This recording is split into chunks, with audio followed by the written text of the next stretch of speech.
still some people coming in and joining. Hello, everybody. Welcome. I'm so excited to have you all here today. Our focus, our topic of the day, we are talking about how to rethink business development in senior living and how are you growing those referral relationships. So as all of you are coming in, I just mentioned your cameras and your audio are turned off, but the chat box is open. So feel free to put your questions in, comments, feedback as we're going along, and we are going to dive in. I was really excited about this webinar because there are so many of you on this call who I know personally and who I know are really just as passionate as all three of us here are about business development. For those of you who don't know me, my name is Jennifer Dixon. I'm the CEO of JD Solutions Group, and we are a consulting firm in the senior living space that focuses on advisory services and professional coaching programs. And this particular topic today was something I was very passionate about because when I started in senior living 13, 14 years ago, my very first role was in business development. And this has been an area that I think has grown a lot over the past few years in senior living. And I'm really fortunate to have two experts here with me today to talk to all of you. So let's take a look at what we're diving into in our agenda. Many of you, I want to thank you all for taking some time. A pre-webinar survey went out and it was just 3 questions, but you guys gave so much great feedback and there were at least 25 questions that came through just from the survey. So we've tried to do a really good job of implementing your questions into the things that we'll talk about today. And we have some time, really kind of the bulk of the time at the end spent to address some of your really specific questions. So today we will kick it off with introducing our awesome panelists. We're going to look at really the impact on the market from the pandemic. And then we're going to just dive into specific strategies, where we're finding success, what the challenges are, get into how do you move to a completely virtual process, and then dive into all of your questions. So it gives me great pleasure to introduce our 2 panelists today. I'm going to let them introduce themselves, but I feel very honored and very lucky to have them here with us because they just have a wealth of knowledge. So Amanda, I'm going to let you start and let you introduce yourself to everyone. Thank you so much, Jennifer. Hi, everyone. My name is Amanda Richards. I'm the Director of Business Development and Community Integration at Chartwell. I've been in the senior living sector for a few too many years, or just a lot of years, 15 years now, a couple of different organizations, mostly in sales. And in the last 10 years, I've been with Chartwell. A couple of years ago, we developed this role, and now I have the pleasure of overseeing our national B2B strategy, as well as a team of very talented business development managers in 7 markets across the country. So very excited to be here. Really happy to have the opportunity to chat all things business development.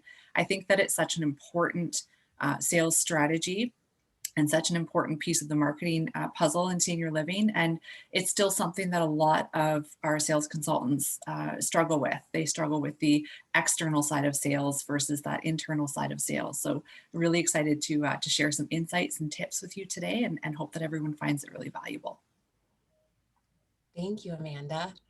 Bridget. Hi, guys. I am Bridget Specht. I'm a Senior Director of Sales with the focus on business strategy at Sunrise Senior Living. This is my almost 14th year with Sunrise, and I actually started in the seat that many of you are in as a Director of Sales. I then moved over to business development and worked through national business development, overseeing the US and Canada, and then moved over to our Medicare Advantage plan to do some business development there. And now I'm back on the Sunrise side, supporting the area manager of business development team and the director of community relations team. So I am super excited to be here today. I love business development. I'm really excited to hear things from you all so that I can learn, as well as hopefully give you guys some tips and some takeaways that you guys can put together in your market or at your companies if you're at a higher level. Great. Well, thank you both. And with that, I think we're ready to dive in with the first question. And I think the best place to start is looking at very big picture. How really have you both seen business development and referral development change throughout the pandemic, and really what you've seen? So Amanda, I think I'm going to put you on the spot. I think you get the opening question. Thanks for that, Jennifer. I think that it's such an interesting topic to consider. You know, for so long, senior living is such an important part of life, but it sort of flew beneath the radar of a lot of people, and people weren't really aware of it until they needed it. And one of the things that the pandemic did, good or bad, is highlight senior living and sort of put it out there in a very, very public eye, and not always in positive light. There were a lot of cases in senior living and long-term care in Canada and retirement. And so there's a lot of confusion in the marketplace right now. And so for me, one of the things that stands out in how referral development has changed is that there's all of a sudden this unmet need for education for all of our referral sources, for our medical communities, for our professional referring communities. Not everyone really understands sort of the lay of the land in senior living, or how to navigate those different options between home care and private healthcare and retirement and long-term care. And so there's a huge opportunity for us to sort of start from square one and start doing a little bit of education with all of the people that are referring to us, or who we would like to refer to us, and help them understand all of the differences. I think for me, the other thing that's really changed is just how we connect with people. And I know Bridget and Jennifer and I have talked about this quite a bit in the days leading up to this, but just the virtual world is a very different space than connecting in person. And we'll talk a little bit more about that. But for me, those are the ones. Yeah, I would agree. I would agree with Amanda on all of those points. You know, the differentiation between educating between assisted living. You know, what's the difference between a nursing home and assisted living? What's the difference between assisted living and an independent living community? I mean, that education really is heightened right now. There's a need for that. I think the biggest thing that's been impacted is strategy. You know, if you don't have a business development strategy at the corporate level or at your owner group level, and if you don't have a strategy in the community, you're a little bit at a disadvantage right now. And I think that we will see more of that continue to change throughout the pandemic, where we're gonna need more strategy to do business development. And, I'm curious, for both of you, when you look at, there's people on this webinar today that come from small organizations, big organizations, and you both, come from fairly large organizations. And I know that there's been really a need for that type of support. Is that something that you've seen in terms of kind of just an immediate change of, really what everybody in the field needs? I think there's more of an appetite for it as well. I think there's a need for change and support, and making sure that our strategy is very clearly defined and everyone understands exactly what they need to do. But I also think that there's a broader understanding of the impact that a business development strategy can have on the organizational outcomes. And so there's more of an appetite to participate in the program now. Mm-hmm. Yeah, I agree. I mean, yes, I do work for a large company, but I came to Sunrise from a family-owned company. And so, I think that you can do business development at any level that you're at, and everybody needs it right now. Yeah, very true.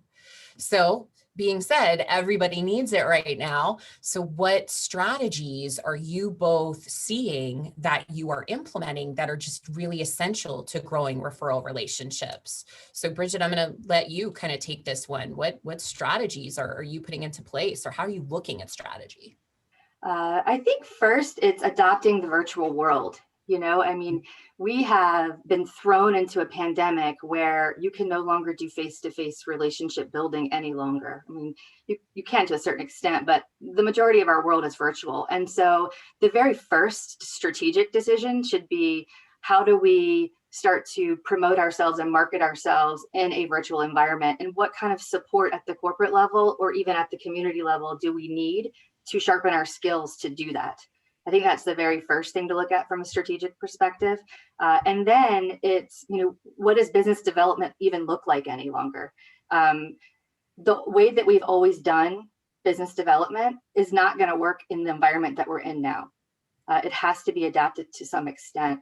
So I think that even if you've never had a business development plan, or if you've never spent a lot of time on grassroots or things, or going out to meet professionals, I think everybody's on an even playing field now to put that in place. And that's something that we're going to have to make essential as we grow occupancy in 2021. Do you have any specific recommendations for where to start? Because I think, you both have made the point that everything has changed so much. So there's kind of, the old way that we may have been, used to doing things, but overnight we've been kind of, thrust into this new environment. So where do you even start? Recommendations for that. And Bridget, I know, just kind of continuing, and then Amanda, I know you have some thoughts on this too, but you guys both had some, good ideas about, where do people begin? Right. I think starting with your residents is the very first place. I mean, that's been an age-old, strategy in the first place, but really going back and looking at where did your residents move to your community from, and what organizations or churches were they involved in? What did they like to do? What was their life like before they moved to you? So I think starting there would help you get an idea of where to start, broad picture. And then I think also looking at your immediate community, not meaning your senior living community, but the community in the place where your senior living community sits. So your town, your borough, whatever that might be, really starting to have a presence in that neighborhood, if you will. Mm-hmm. Definitely. Yeah, and I think to tag on to that, we often think about who are the key decision makers and who are the key decision influencers. And so who are the people who are helping that senior prospect ultimately make this very big decision? And how do we help them understand the benefits of retirement living, especially right now? So looking very closely at who those influencers are and how you want to target them. I think the other big point to make here is that we're looking at ways to grow relationships. And so when you think about a referral relationship, oftentimes I think sales consultants get overwhelmed by the thought of how many they have to establish, or how how big of a pool of referrals they need to have. And really, when you think about a really good referral relationship, it doesn't need to be, you have a ton of people. It needs to be that you have a couple people who really believe in you and your product and understand you and your product and are able to advocate for you in that local community. Because we know that the referrals are so powerful, and that word of mouth in the local community, understanding what you do, is so powerful. So don't get overwhelmed by thinking about quantity over quality, and making sure that the quality is there. Right. It's like the 80-20 rule. Right. 80% of your outcome will come from 20% of the work that you do. So make that work worth it. My team that, has spent some time with me at Sunrise knows that one of my favorite quotes is, give me 6 hours to chop down a tree and I'll spend the first 4 sharpening my axe. And, when you think about a strategy for growing referral relationships in 2021, it's going to be spend some time to sharpen your axe, sit down and think about, where should you be going and what should the messaging be? What should your purpose statements be crafted like? Those types of things. Yeah, and I think that actually spurs another thought too. And on your slide here, Jen, you've got, don't count out your competition. And that's a very specific strategy that any sales consultant in any organization can leverage very effectively. And that is, look at your competitors in your marketplace. Every single senior living community has something different to offer. They're all a slightly different flavor. And so whether it's a difference in care level, a difference in location, it's a difference in the size of the building or the population of the residents or the acuity level of the residents, there's something unique about every building.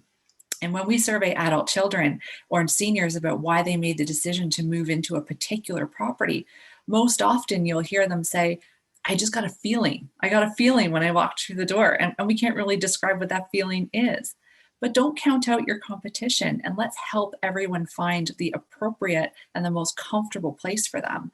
And so when you're thinking about a referral strategy, oftentimes, if you're working with a couple of competitors in your marketplace, if your building is not the right fit for someone, but you know they would be really comfortable down the street at your competitor, don't be afraid to make that recommendation and work with them to help them understand your particular unique value proposition so that and they have a customer that's maybe not the best fit for them, but would be a better fit for your community. They're able to offer that reciprocal referral relationship.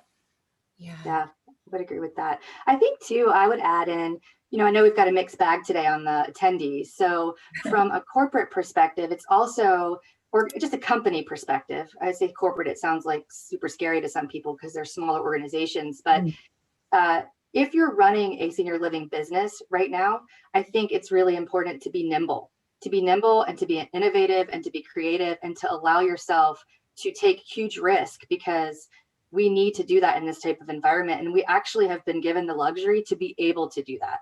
So typically from a company perspective, you're always weighing out your pros and cons and you're thinking about, what's the risk and how is this going to position us in the market or in senior living? And right now we're all in the same boat. We're kind of a little bit sinking. So we've got to figure out how we're going to get to shore with our lifeboat. So I think that's where we are right now as well in strategy. Yeah. And so how a lot of the things that I'm hearing from the field, and I think some questions came up from this group in particular around, what are the messages to communicate right now? And there's lots of different things, from knowing your value proposition to what problems you're solving in the community for the greater community. But, Bridget, we were just, kind of having like a joking conversation about this, that like some of the things like the data and the outcomes, like it's not even relevant right now. I don't want to say it's not relevant, but everything is upended. Like, how are you both, kind of working with data and outcomes, and, what are the messages that you are driving out right now? Yeah, I can take that one. So first of all, it's deciding what data should we be looking at. So what are our performance indicators, right? That's telling us we should kind of move in this way or this way. And those might vary by market depending on how large your organization is. But I think that the biggest piece to communicate is to communicate what the prospective professional business partner, needs to hear. And we have to be able to ask questions to understand where they are in their job role and where they are in the middle of this pandemic to determine what message we need to communicate. Right. Yeah, I think that goes back to our conversation we were having prior to the webinar about, everyone wants to share data, they want to tell, but we really need to stop and ask what's relevant and what's helpful, and how can we help our professional referral sources help their customers or their clients. Right. Yeah, I absolutely agree. Kelly Scarp's probably chuckling. I saw her on the attendee list because she's the one that taught me about uncomfortable silence and how salespeople need to have uncomfortable silence. And the more that you train yourself in that skill, it's super uncomfortable. And so, but we need more of that right now so that we can understand, not only our customer from the lead side, but also the professional. We should look at them the same. Yes. Ask questions, find out what their needs are. Right. Yeah, it sounds like it's not unlike the process that we go through when you're looking at a prospective resident or a family member. We hopefully spend a lot of time being able to get to know who they are as people, as individuals, and what their challenges are, and all of those things that we go very deep into. And it sounds like that this very much mirrors that. It does. And I think that a lot of times we forget that, the referral relationship or the business development relationship is very similar to a prospect journey. The main difference is that where a prospect journey culminates in a sale, the business development journey continues, and it's up to us to nurture those relationships over time. And the stronger the relationship is, the more of a friendship and an actual connection you make with that person, the more benefits you're going to realize over time. It doesn't have to be a scary business proposition or sound very intimidating. You really are building a connection with someone and building a friendship and a relationship. Right. We talk about that in our company about dating. You wouldn't just go marry the first person you meet on Bumble or Match or any of those dating sites, right? You're going to need to get to know them first and determine if they're, a good love interest for you. So building business development relationships is very similar. Maybe we might need like a Bumble app for senior living or something, right? Where we can all get to know each other. So with all of the things, it's been really, obviously 2020 is such a tremendously tough year, but there's been a lot of, I think, success, and there have been a lot of things that have come out of this. So I think, for everybody to hear from both of you, what are the successes? What have you learned that is really fueling the efforts that are underway right now? So, and Bridget, I'm going to start with you on this one again, and then we'll. I know Amanda and I have some fun stuff to talk about here, but what have you learned? I think first of all, we can all pat ourselves on the back, because if you are still sitting in a sales seat in any role that it might be, you've survived. Okay, so we're here. We've survived a year of pandemic in senior living, where the most vulnerable population is the population that we serve. I think a huge success has been the adoption of virtual process. I've seen many directors of sales really step up their game and be uncomfortable to learn how to navigate, the world of LinkedIn or Zoom or One Day or Brainshark or any of the things that are coming to you in a senior living environment. So that I think that's success, and sometimes we always feel uncomfortable when there's change happening. And so I think it's success when you feel uncomfortable right now, because it means that you're growing as, whatever it is, whatever job position that you're in. I think that we have seen success in mindset change. Every single company in senior living right now is on an equal playing field. And we've seen that they are becoming more nimble. They're asking more questions on business development and how to do it. And I think that is success, because for many years, some organizations, you can look and they go back and forth. They're like, should we have business development people? Should we not? Should it be our salespeople that do business development? Should it not? And so now we're really looking at what's the impact, and should we have business development, and what might that be? Yeah, I think that's a really good point. And I think too that, to your point about sort of pivoting to the virtual world, a lot of people didn't realize how good they were at business development until they were sort of put into this situation. And so all of a sudden, we've always known it's an important part of the strategy, but now there's an opportunity to really focus on it, because our referrals close at a much higher rate than a lot of our traditional marketing sources. So there's so much attention on the strategy itself. And a lot of people who are maybe reluctant or didn't like doing it, or just were uncomfortable with it initially, discovered that they were actually quite good at it. And I've had the pleasure of receiving a number of emails and phone calls from our retirement living consultants across our organization saying, I followed the process and it was much easier than I thought it was going to be. And I actually really enjoyed it. And I'd always been afraid to try it. So it's just that ability to try something new. Jen, you and I also talked about sort of how do you shift the mindset from, the blitzes, and our blitzes is still a part of business development. And I think, the three of us had a good little chuckle about this prior to this webinar, just saying that, you don't just pop into your dentist's office because you want to say hi, and you don't just pop into your doctor's office. Business development is a very purposeful activity. And so, people used to say, oh, we're going to have a blitz day. We're going to just go out and do business development. Well, what the heck does that mean? Where are you going, and who are you talking to? And so my general rule of thumb is that if it's scheduled in your calendar as a sales consultant, it should also be scheduled in the calendar of the person with whom you're going to interact or you're going to meet. If it's not scheduled in both calendars, it's not really an appointment. Now you're looking at it as more of that sort of traditional drop the donuts and run, and hoping that you're going to find success.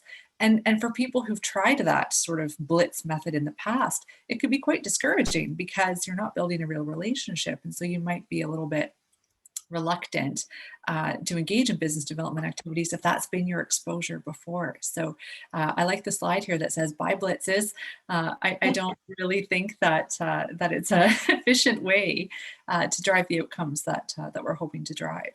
No, no. And, I'm sharing my own personal opinion now, but it's, it like brings pain to my heart when I hear, that's a direction, like we're going to rally everybody from every department and we're going to blitz, we're going to hit the streets. And, we laugh and we joke about it. And there's good intent there from a branding perspective of, recognizing, hey, we want people to know that we're here.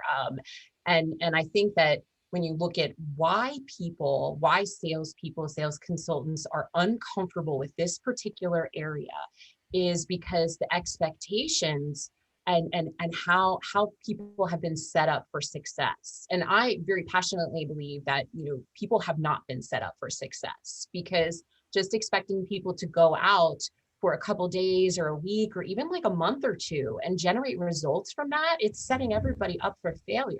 So this is, this kind of gives us the chance to really get to know and build relationships with people who, we have common shared interests. We're trying to do what's best for families in our greater community.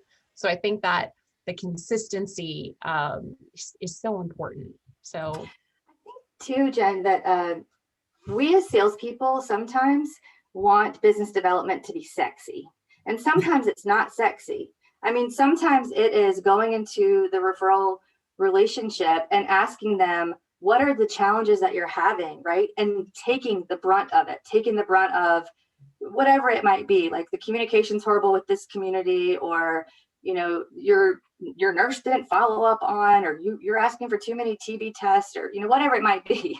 But it's really understanding those challenges from your professional and then being the person that can help solve them. So it becomes a little bit more maybe customer service sometimes. And that's not always beautiful, right? And wonderful. Sometimes it's just tough. But that really helps build your relationships. I think that's a really important point, Bridget, and just sort of piggybacking on that as well. We sometimes forget to define business development versus what we at Chartwell refer to as community integration. And to us, community integration is more of the sexy part. That's being a good neighbor. It's being a good brand steward. It's participating in the things in your local communities that matter to seniors and to the members of the community. Whereas business development truly is building an active referral partnership, a long-term partnership with a professional or a professional organization. So I think sometimes people get the water's a little bit murky and they don't define those two elements of the strategy. Mm-hmm. Really important. So this next area, I would say, is where the bulk of questions came in from everybody. And just looking at, okay, I'm more comfortable face to face. That's how I like to build relationships. That's what I'm used to. And now we're in this virtual environment. So, really from both of you looking at how are you approaching, how do you grow relationships when you're in this virtual environment and you can't do a lot of things that you used to do. So I'll open it up, whichever one of you wants to take this one first. I can dive in here, Jennifer. And I think that, Bridget mentioned it earlier, we're all on a level playing field. Everyone's virtual. And one of the things that we identified very early on is that in traditional B2B or business development, it takes a long time to get to know someone on a more intimate level, right? Before you know their kids' names and you sort of get a glimpse into their personal life. And then all of a sudden in 2020, we're all thrust into this environment where we're building intimate relationships right off the bat, because I'm not having a conversation with you in a coffee shop or in a formal office. I'm having a conversation with you in your living room, and your kids are in the background and I can see your dog, running around, and we're all on the same, experiencing the same things. We're all on the same level and we're all dealing with the same challenges. So as intimidating as it can be to try to think about building those relationships in a virtual world, I think we have to remember that on the other side of the computer, the person we're speaking with or the organization we're interacting with is dealing with the same things. So for, one of the great things about business development is networking, and networking can sometimes be very awkward depending on the situation. And now we've got the best openers for every networking conversation that we want to engage in. And it's, how are you doing? How are you doing with the pandemic and the changes? And tell me about what's going on in your organization and how this has impacted you. So I actually think that growing relationships in a virtual environment has been kind of a gift in the business development world. Yeah, I would agree with that too. I mean, getting comfortable with tech, you have it on the slide, it's really important right now. And, you know, it's something that we have to allow ourselves to be vulnerable with. Like, everybody's thinking like, oh, I don't know how I sound on a video, or I don't know what I look like. What are my facial expressions going to be? I mean, you think about those things, but everybody's in the same boat with you. Like, nobody's really comfortable with tech, right? I mean, you're comfortable taking selfies, but not necessarily having a full conversation on Zoom and using all the tools to pull in websites and different types of things. So I think it's just being vulnerable, and making sure that you're going to put yourself out there and grow and learn the technology, because it's here to stay. It's not going to go anywhere. I think that, when we look at our environment, ultimately, we all want to be able to go back to in-person tours in our communities, and in-person meetings with business development. But I think that moving forward, once we are through a pandemic, I think that you'll see a mix probably of both. Some people will want to meet you, and some people will just want to stay virtual with you because it's easier on their time blocking.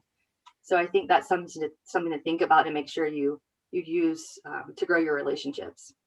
Yeah. And I think that's a good point about time blocking, because we have seen higher engagement with a lot of our business development partners, because now they're actually able to dedicate that time now that they're working from home, and it's a lot easier to schedule a virtual meeting than it is maybe to travel across town and schedule something in person, or try and squeeze in a lunch or go to a conference.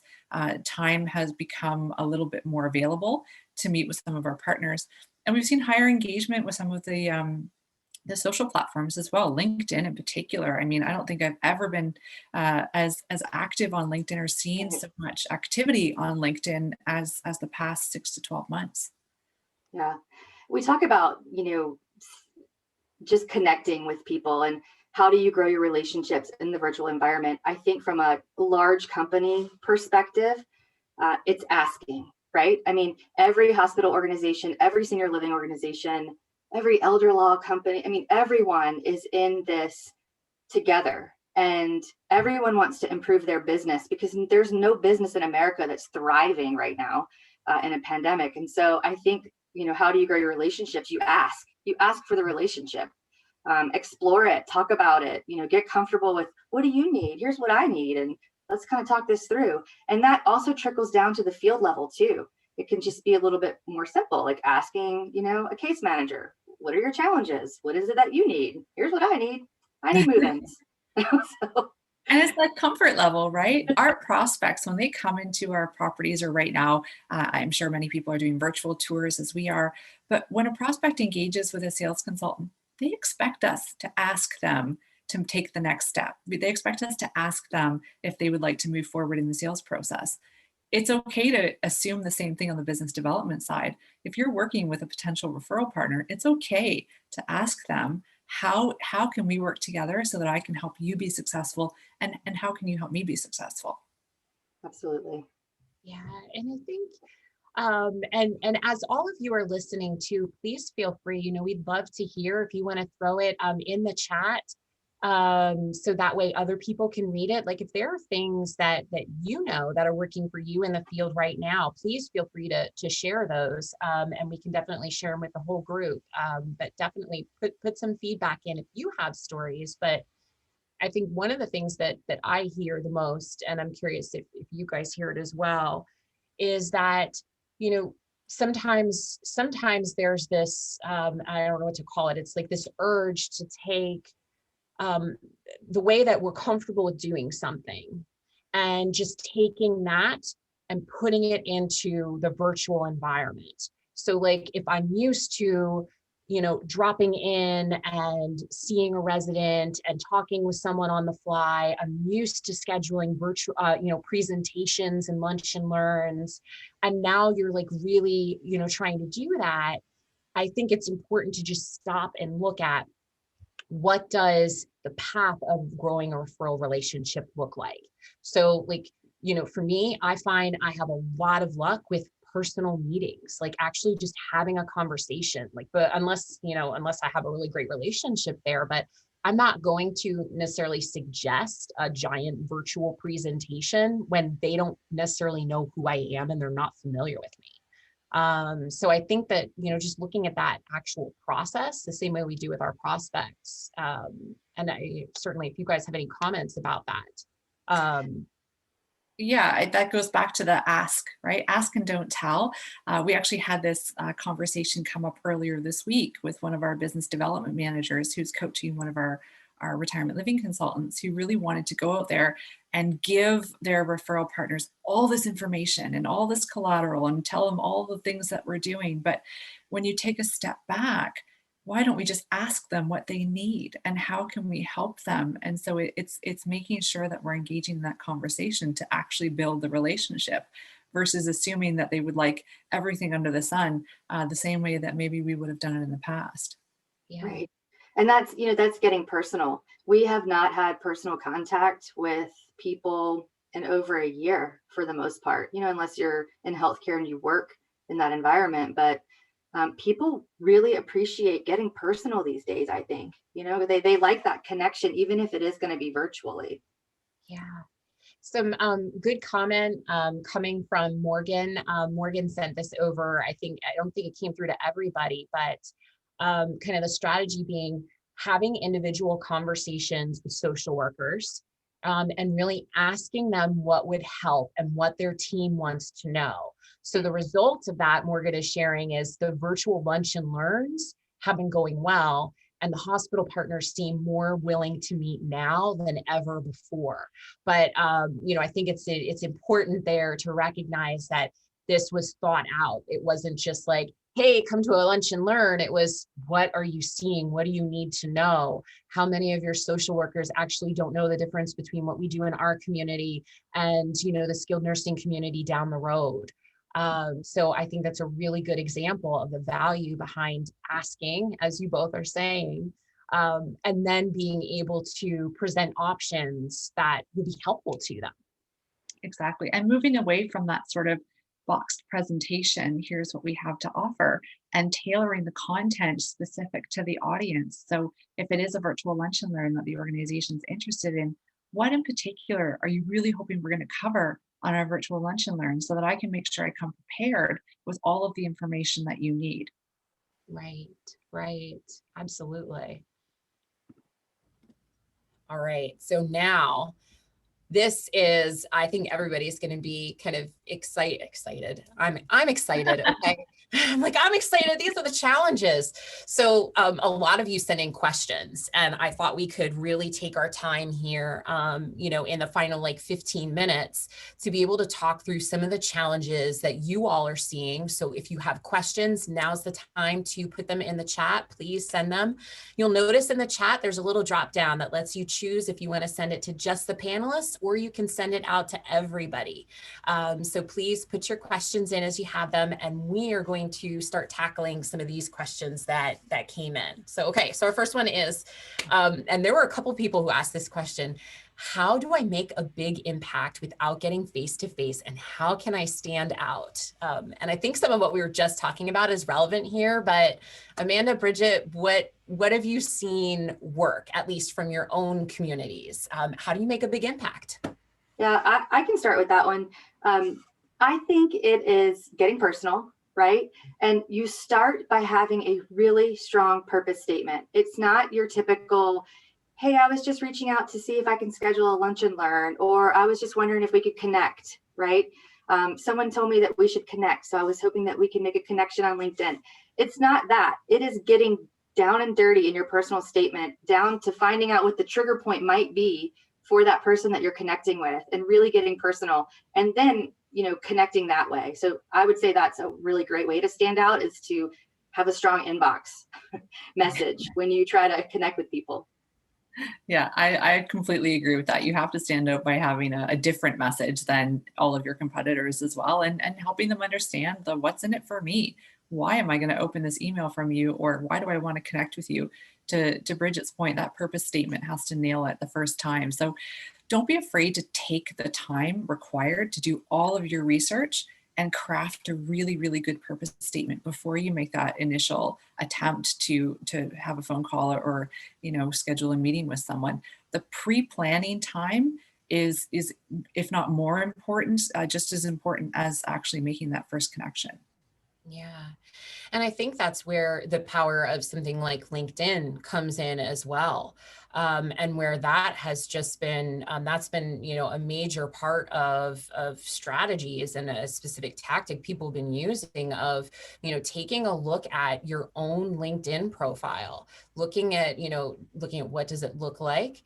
And then as you're looking at your referral sources, being able to look them up on LinkedIn in particular.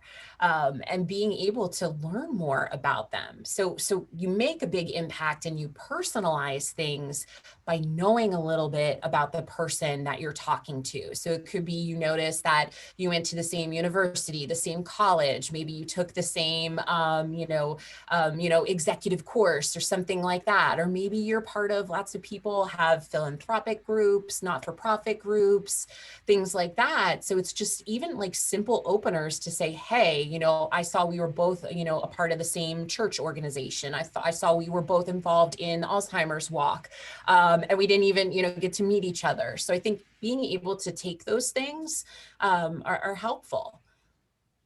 Next question, and this was a good one, and there were kind of like themes of it throughout all the questions. But what creative advances can make you a more valuable partner when metrics like readmission rates, length of stays are less important? So I guess the idea here is, what are the creative advances, meaning next steps, when a lot of the metrics have changed? How would you guys approach that? Yeah, I can start with that one. I think it is matching your advance to what you hear because you're asking the questions, right? So that's one of the things I think is the most creative thing to do is listen to your customer. But one of the things that has worked for me in the past, and you could probably still put it together in a pandemic, is narrowing your network. And when I say that, I mean, back to the 80-20 rule, how can you be the person that the people in your network call when they need a solution?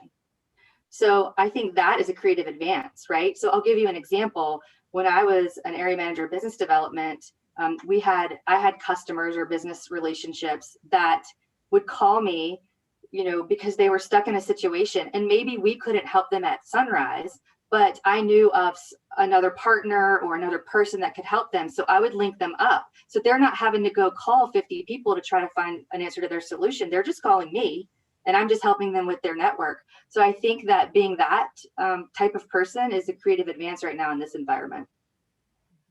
Yeah, I would absolutely agree with that. I think that becoming that trusted partner in your local community and amongst your current referral sources is absolutely critical, especially right now as we're rebuilding and strengthening our occupancy once again. A big question and an important one that we're all faced with nonstop, which is the negative media attention. So how do we get past the constant negative media representation of retirement homes and senior living? How do we differentiate ourselves from long-term care? Another really good question that came from, came from the all of the attendees that registered, that it was just resounding. People are, feeling really frustrated with the media. Are you both seeing that and feeling that? And if so, what are you doing? I think this is the hot topic of the day, Jennifer. And, there's so much misinformation and negative media attention right now in the sector. And so, if we circle back to the very beginning of today's session, and we highlighted the need for education, and to Bridget's point earlier, being that trusted partner. So we need to be the ones who are talking about the differences between retirement and long-term care and dispelling some of those myths. And in every organization, we all have access to our communications teams and to the proper communication channels and talking points. And so making sure that you're leveraging that to help convey the same message consistently. I know within our organization, our CEO writes regular updates and responses to some of the negative media or the misinformation that is shared in the media.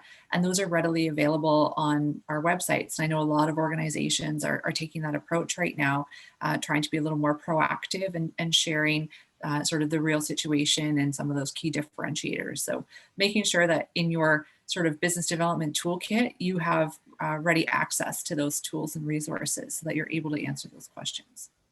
Yeah, absolutely agree with Amanda on that. Spending time every week, really understanding what the messaging is coming from your company and what it is that they want to portray out to, the people in business. I think that you have to really understand that. It's not just reading the email as it comes across. It's truly understanding, what are we saying? Why are we saying it? What are the strategies? How are we keeping our residents safe? That's the biggest thing for all of us. So I think, what processes are we using? It's really understanding those types of things. I would also agree in asking, be brave, be bold. When you've got somebody that comes up against you to say, I'm not going to work with you because long-term care is a horrible place for my clients to be right now, ask them why. What do they understand about long-term care? What do they understand about senior living? And really dig down deep and be bold in asking the questions. And I think there's also a proactive strategy that we can all employ, and that is, we have such beautiful and heartwarming and heroic stories coming out of all of the communities across, the US and Canada. So many wonderful things that are not being shared necessarily in the media. So to Bridget's point, be bold and share those on your own channels, promote those on your own social media networks, and make sure that you're talking about that. You are, if you're in business development or sales, you're often the face of your community or your organization. And so make sure that you're sharing all of the good things that are happening in the communities, how we're keeping our residents safe, how we're keeping our staff safe, how we're keeping people active and happy and engaged rather than isolated and lonely in their homes right now. There's still a lot of really good things happening in retirement living that we need to be actively sharing. Yep, absolutely agree. And saying thank you. Kindness matters right now. So people, I think, sometimes underestimate the power of just, hey, thanks. Thanks for doing what you do. We feel you. We're right here with you. That's a strategy you can use every day. It's kind of contagious. Definitely. I'm wondering too if, sometimes, and I'm just speaking for myself, like, you get very focused on what referral sources should I be working with? We're going to drive move-ins right now, like tomorrow, because we all want to see the occupancy gains. We all want to recover. And I wonder, is there benefit, especially when you're looking at all of the negative media coverage right now? Is there benefit in really expanding the group of, who your group is, your circle of referral sources, that it doesn't have to just be hospitals and some of the places that you were going before. I mean, there's a lot of community organizations. And I think we even talked about the example of churches, where, more than ever, like they're not able, to really connect with people. So I just wonder how many other organizations there are out there that we in senior living could be partnering with to make part of our network. Are you seeing anything like that, of people really expanding the referral sources that they're focusing on? Yeah, I think the first part of that question, Jennifer, was, if you're thinking about short-term gains from business development, you might want to rethink the strategy, because it really is a long-term plan, right? It's about building a referral relationship, and think about how long it takes to build trust and to gain the buy-in from that individual before they're actually going to make a recommendation for you and your property or your service. So first of all, let's look at it's a long-term gain versus a short-term plan. In terms of expanding or broadening the network, though, I think that's absolutely critical. We have to look at who are those key influencers who are, sort of in the ear of our senior prospects or their adult children, and helping them make this very important decision. So That might look different in every marketplace. But I think, Bridget at the very beginning of this said, talk to your residents and find out where they go, who they're connected with, and, what part of the community are you perhaps not tapped into right now that you could be. Right. Spend some time online. Google's a great thing. I think that, as we look at the environment that we're in, so many people are turning to online groups or creating online groups that are, they're trying to find a way to do what they did in person virtually. So I think spending time really looking into that as well is probably pretty smart right now. Yeah.